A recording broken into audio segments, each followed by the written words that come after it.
हरिओम. अमृतानुभव योगदास श्री जय गणेश जोशी यांचे प्रवचन.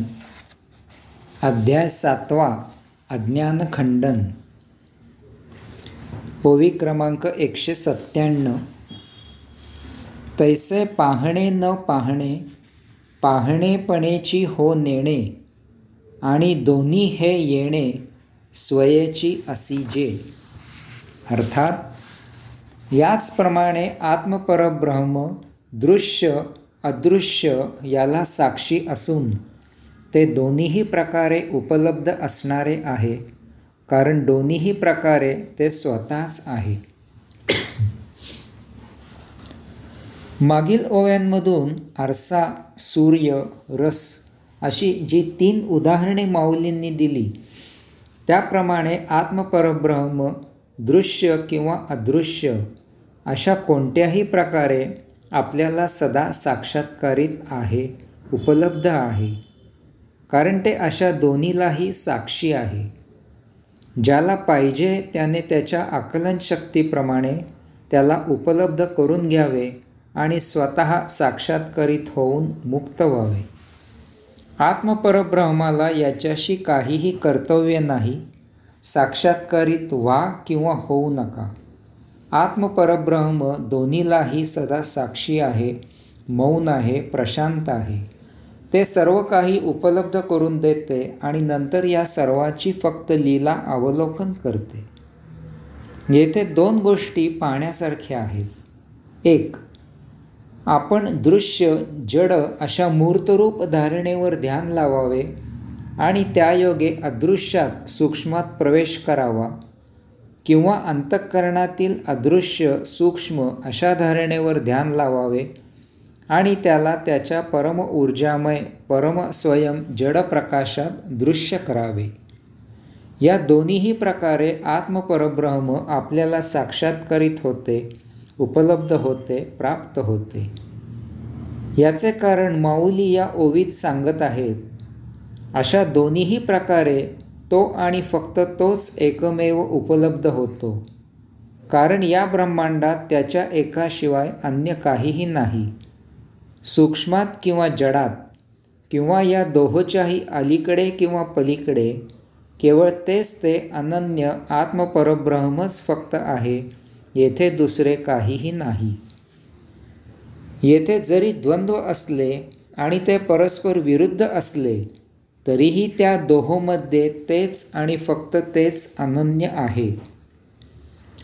उदाहरणार्थ, वस्तूला आग लागली की आपण त्यावर पाण्याचा फवारा मारतो आणि आग विझवितो. तथापि वणवा लागला असला आणि त्यावर पाणी मारू लागल्यास त्या पाण्याची वाफ होते. पातेल्यात पाणी घेऊन त्याला खालून अग्नी दिला तर त्या पाण्याची वाफ होते. तथापि त्याच अग्नीवर पाणी पडल्यास अग्नी विझतो. कारण एकाच आत्मपरब्रह्मामधून निर्माण झालेली अग्नी आणि जल ही दोन्ही तत्वे स्वयं आहेत. ती एकमेकांना पूरक आहेत आणि एकमेकांना मारकही आहेत. तथापि ती एकमेकांच्या अधीन नाहीत, ती स्वयं आहेत. यामुळे त्या त्या प्रसंगी जे तत्व जास्त प्रभावी होते त्याप्रमाणे ती कृती होते, कारण दोन्हीमध्ये केवळ तेच ते आत्मपरब्रह्म आहे. दारू स्वास्थ्याला मारक आहे, देह पोखरून टाकणारी आहे, कुटुंबाची वाताहात करणारी आहे. तथापि हीच दारू अनेक औषधांमध्ये वापरली जाते. या अशा औषधांमुळे अनेक रोग बरे होतात, देह सुधारतो. कारण दारू ज्यापासून तयार होते त्यात आत्मपरब्रह्म आहे. आपण त्याचा उपयोग कसा करतो यावर सर्व अवलंबून आहे. आत्मपरब्रह्म स्वतः शाप देत नाही आणि वरही देत नाही. तथापि ही दोन्हीही आपल्याला लागतात, फायदा किंवा नुकसान करतात. कारण आपल्या करणीमुळे आपण शाप किंवा वर आपल्यावर ओढवून घेत असतो. या दोहोलाही केवळ आपण आणि केवळ आपणच जबाबदार असतो. आत्मपरब्रह्म स्वस्थानी सदा प्रशांत, साक्षी, मौन असते. 2. आत्मपरब्रह्माचे द्वार आपल्यासाठी सदा सताड उघडे आहे.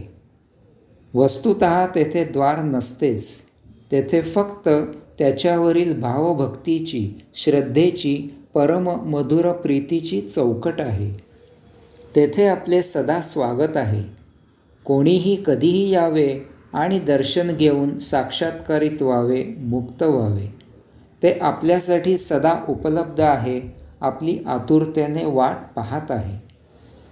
आळस आहे, उपेक्षा आहे, उशीर आहे, तो फक्त आपल्याकडून आहे. आपण अभागी आहोत, करंटे आहोत, कारण ते द्वार काही कोठे दूर नाही. ते द्वार आपल्याच अंतःकरणात सदा उघडलेल्या अवस्थेत आहे. तथापि आपले सर्व लक्ष बाह्यभागी आहे. यापुढे आपल्या एक तर असे आहे की आपण बाह्यभागी भौतिक वस्तुजगताच्या भोगापवर्गतेत आकंठ बुडालेलो आहोत.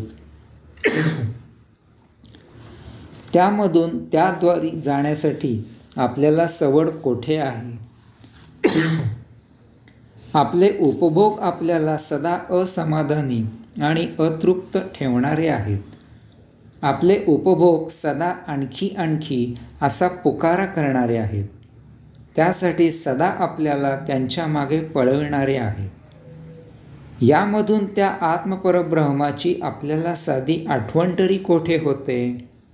आपण इतके कृतज्ञ आहोत की जो श्वास फुकट मिळत आहे, आपल्याला जीवित ठेवणारा आहे, विनासायास सुरू असणारा आहे, तो कोठून येतो, तो कसा येतो, तो कोण देतो, याची साधी आपण चौकशीही करत नाही. ती चौकशी करून त्याचे आभार मानायला जरी त्याप्रत जाणे होईल, तरीही तेवढ्या क्षणार्धात आपण त्याचे अंकित होऊ, साक्षात्कारित होऊ, मुक्त होऊ. दुसरे असे आहे की जरी आपण त्याच्याकडे गेलो तरी आपण तेथे त्याच्याकडे आपल्या भोगापवर्गतेचेच रडगाणे गातो. मला अमुक दे, मला तमुक दे, अमुक होऊ दे, तमुक न होऊ दे. यात त्याला आपण निरखतही नाही. मग अशा अवस्थेत तेथे त्याचे गाणे कोठून गाणार, त्याची प्रार्थना कशी करणार, त्याची भक्ती कशी करणार. कारण आपल्याला घाई असते की कधी एकदा ते मागणे पदरात घेतो आणि त्याचा उपभोग घेतो. ते द्वार, ती चौकट सदा सताड उघडी असूनही आपल्याला आत्मपरब्रह्म तेथे उपलब्ध होत नाही, दृश्य होत नाही, साक्षात्कारित होत नाही. कारण आपल्या ज्ञानचक्षूंवर भौतिकाची झापडे बांधलेली असतात.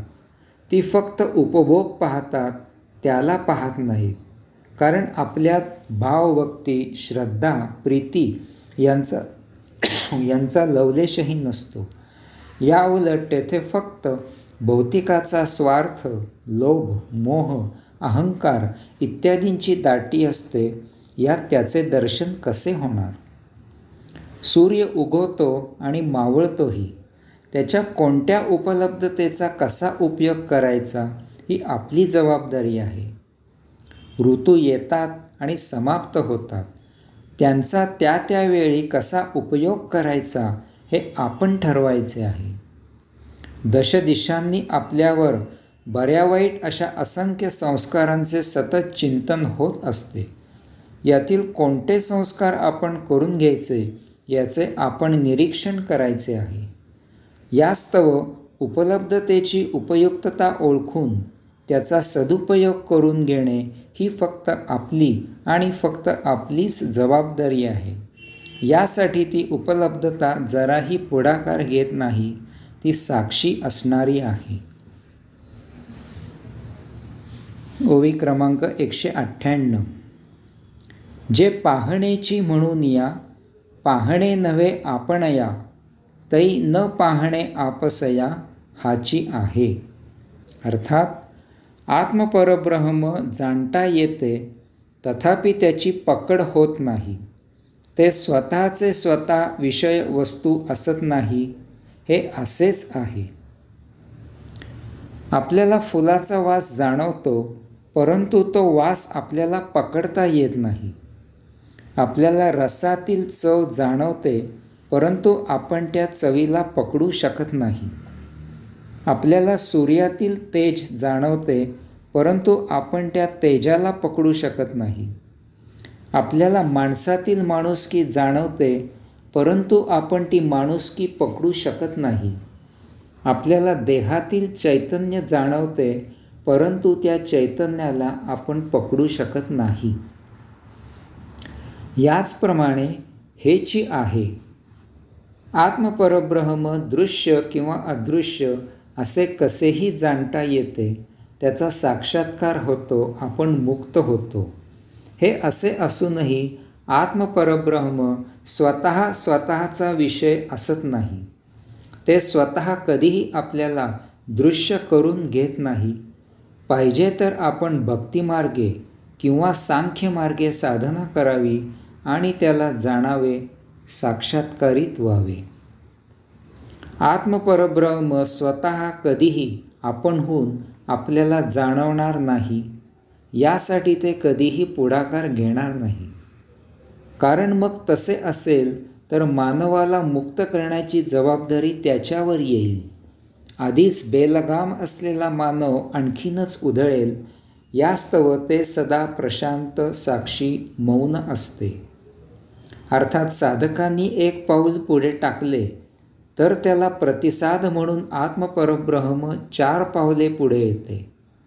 साधक अध्यात्म करू इच्छित असेल तर आत्मपरब्रह्म त्याला प्रोत्साहन म्हणून त्याच्या अडचणी दूर करू लागते.